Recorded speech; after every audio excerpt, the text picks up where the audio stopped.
There are some people who tell me, ذاكر, suppose if you're driving a car, and if you have a temporary license is a kacha license in India, temporary license.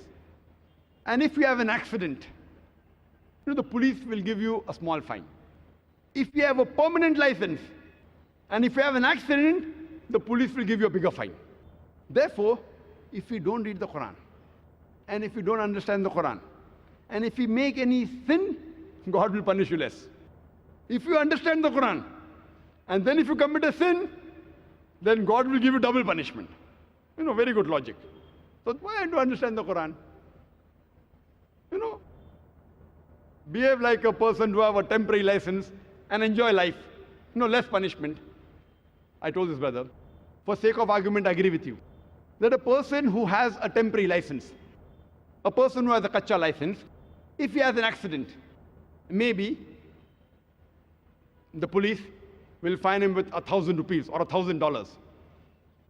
And if a person who has a permanent license, if he has an accident, maybe the police will fine him double, 2,000 rupees or $2,000. Okay, I agree with you. But the point to be noted is that if a person who has a permanent license, in 1 year the chances he'll have an accident is maybe 1. But a person who has a temporary license, who has not learned driving well, the chances he'll have an accident in 1 year is maybe 50.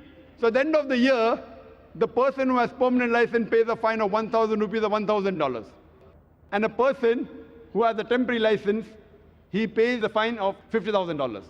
A person who has a temporary license pays $1,000. A person who has a permanent license pays $2,000. So if he has an accident once a year, at the end of the year, he pays a fine of $2,000. And a person who has a temporary license, maybe he'll have 50 accidents in a year.